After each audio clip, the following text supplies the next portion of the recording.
ఓకేనా? Thank you. And ఈ మూవీలో మరో ప్రధాన పాత్రలో కనిపించిన లిఖిత యలమంచిలి గారిని మాట్లాడవలసిందిగా రిక్వెస్ట్ చేస్తున్నాం.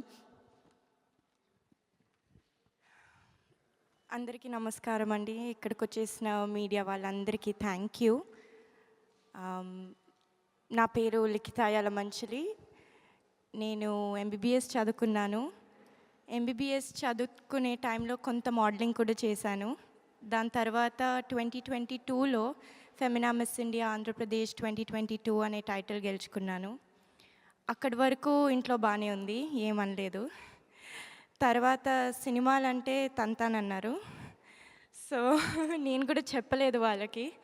ఒక 1 ఇయర్ అనుకున్నాను చేద్దాం, ఏదైనా మంచిదొస్తే చేద్దామని. కరెక్ట్ టైంలో గుణశేఖర్ గారి సినిమా యుఫోరియా వచ్చింది.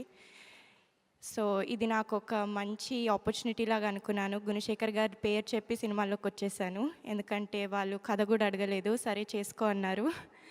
మేబీ ఒక్కడు రేంజ్లో ఎక్స్పెక్ట్ చేసుంటారేమో మీ అందరిలాగే, కానీ చాలా డిఫరెంట్ సినిమా తీశారు. Sir thank you so much for the opportunity. And Neelima గారికి, రాగిణి మ్యామ్కి, యుక్తా గారికి thank you for doing this and for more women coming into the industry. It is really very proud and we feel so much safer and so much happy to be associated with this entire team. And alage Bhumika gartho, Gautam Vasudev Menon gartho, alanti pedda actors to work cheyadam modati cinemake chaala grateful, very very honored. And Vignesh, Prithvi, everyone, it was so fun to work with all of you. Thank you so much. నేను ఈ సినిమాలో అమృత అనే పాత్ర చేశాను. ఇప్పుడే పరిగెత్తుకుంటూ వచ్చాను కాబట్టి కొంచెం ఆయాసపడుతున్నాను. అమృత అనే పాత్ర చేశాను. ఇట్ వాజ్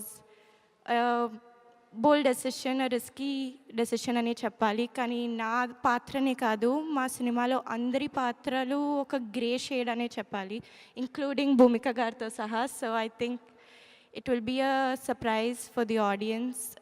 నిన్ననే సినిమా చూసాం, వెరీ హ్యాపీ. మా ఫ్యామిలీ కూడా అన్నారు చాలా ఎమోషనల్గా ఉంది, ఎక్స్పెక్ట్ చేయలేదని. సో మీ అందరికి కూడా నచ్చుతుందని కోరుకుంటున్నాను.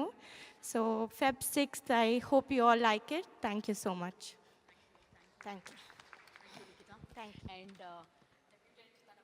అండ్ ఇది